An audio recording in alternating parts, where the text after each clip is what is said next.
Hey there, Fletcher of All Things Overlanding here, and today I'm going to be talking a little bit about this 100 amp hour mini battery from a company called GreenOE.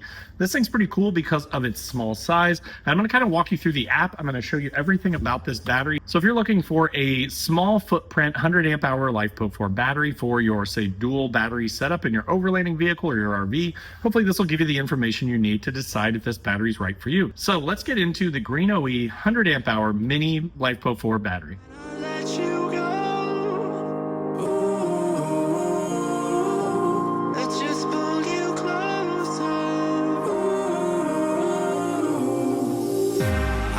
Understand where it came from, but you got it, I got it. It began in the land of the sandstorm. I fought it, though I wanted everything to do with what you give to me.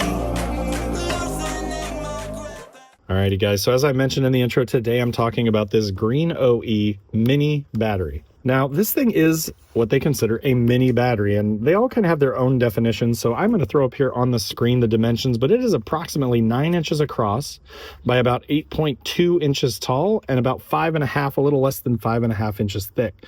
So this is just sort of a standard 100 amp hour. And you can see, I mean, there's a significant size difference. Now this thing's also about 24 pounds, so not a huge difference, but that's the size difference, just so you can see them side by side. So again, if you are planning a build, if you've got limited space like I do in the back of your truck and you need something that's going to fit in there, well, then hopefully those dimensions will help you sort of plan for it. My plans are to include this 100 amp hour battery along with this 320 amp hour mini from Time in the back of mine to give me a total of 420 amp hours of power, which would be plenty of capacity to charge my AC stuff, keep my fridge running, power my tent, all that good stuff. So that is kind of my plan for this thing, is because it's so small, just kind of squeeze this in at the end and then run it with the 320 amp hour. So it's going to be a nice little addition to that. As far as weight goes, this thing is right around 20 pounds also, which is, again, really, really light.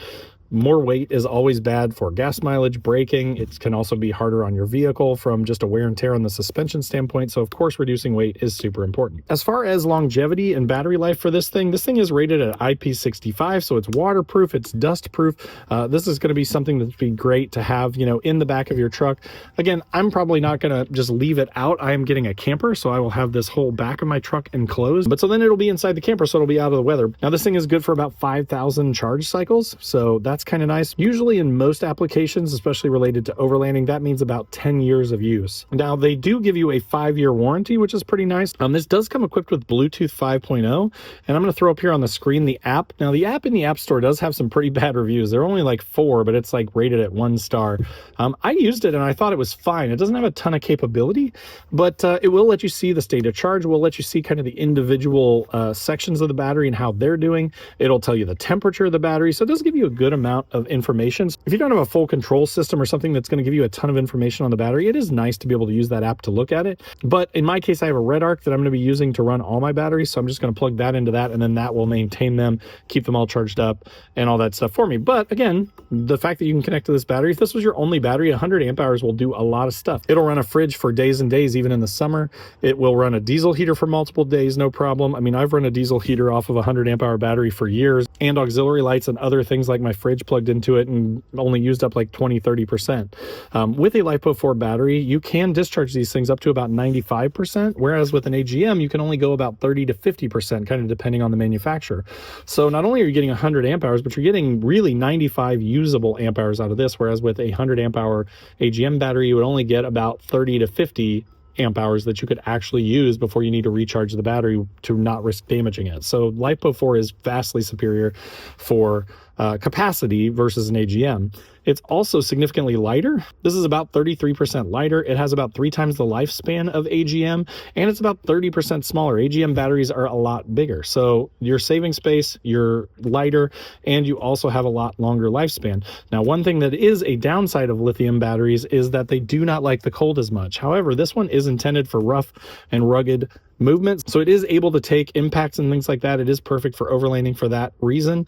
But it also has working temps of -4 degrees Fahrenheit up to 176 degrees Fahrenheit. So this thing will work all the way down to -4. So unless it's super, super cold, you can still discharge the battery. Now, as far as charging goes, it does need to be about 32 degrees or warmer. So you do need to be aware of that. You'll either need to get like one of those pads that you can put under the battery and plug into the battery that is a battery heater to keep it warm so that it can continue to charge, which is probably my plan for the camper. I'm just going to get a bunch of battery heaters to put under this one and my other battery. But otherwise, you can just wait till it's warmer. Today, it's up in the 40s, so it actually is pretty warm here, and I would be able to charge this thing. Now, that is another question I get a lot, and that is, how do I charge this thing, right? If you don't have this necessarily like built into a dual battery, let's say you throw it in your back seat and you know, connect alligator clips or you connect eye bolts to the battery to run your diesel heater. How do you charge this thing? A lot of people will just go out, run it for the weekend trip that they're on, and then when they get home, they will throw it on a charger. So I have this Noco Genius 1 charger, which is really nice because you can select AGM or lithium or like a normal 12-volt starter battery or even 6 volts and select it with this mode button. And then you just basically connect these alligator clips, the positive and the negative, and you can charge it up that way. So that's how I typically do it, is I will just throw it on the trickle charger when I get home, let it get back to 100%. You can check it in the app to see the state of charge. But that is one way to do it. If you don't want to mess with all of that like DC to DC charging or solar or anything like that, you can just throw the battery in your vehicle, take it with you, throw it on the tender when you get home, charge it back up.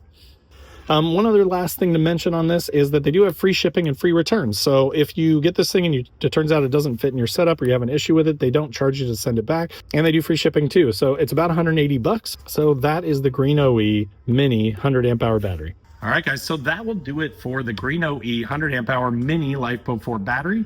You know, as we kind of saw, it is significantly smaller, lighter than the traditional size 100 amp hour batteries. It's right in line price-wise with those other batteries as well. So again, if you're like me and you're kind of, you know, maybe going to a camper or you have a limited amount of space and you want the most energy that you can get in the smallest package, something like this mini battery for about 180 bucks is a pretty good deal. So again, just wanted to share that with you. Of course, there'll be a link in the description down below to this thing, so if you want to get one for yourself, click through that. There will also be links to all my social channels, so wherever you want to come follow along, I'd love to have you. Also below this video is a join button, which is just sort of a passive way to support the channel. It gets you early access to the videos and some other perks. Or if you'd rather be more involved with the channel, there is a 24/7 Discord that is run through my Patreon. There's a link down there to the Patreon in the description as well. But if you join the Patreon, we chat 24/7 in the Discord. We do a once-a-month Zoom call, and we're getting together for in-person trips once or twice a year. So if that sounds good to you, check that out. Also in the description below are links to my website where I've got funny overlanding camping themed patches and stickers, things like Roughing It with Wi-Fi or Don't Burn Your Wiener and It's a Hot Dog. So tons of cool, high quality patches and stickers down there if you're looking for something like that. And then of course, last but not least, there's a link to the Newbie Overlanders Facebook group, which is totally free to join. About 30,000 people in it at the time I'm recording this. And there's no bullying. We don't allow stuff like that. We don't allow any self-promotion really. So it's just a nice place to hang out, ask questions, or if you're just tired of the bullying in the big groups, that may be a good place for you, and we'd love to have you. So again, I hope this video was helpful for you. Click that like button if it was, and if you're not already subscribed to the channel, make sure to click the subscribe button. Thanks for watching, and we'll see you next time.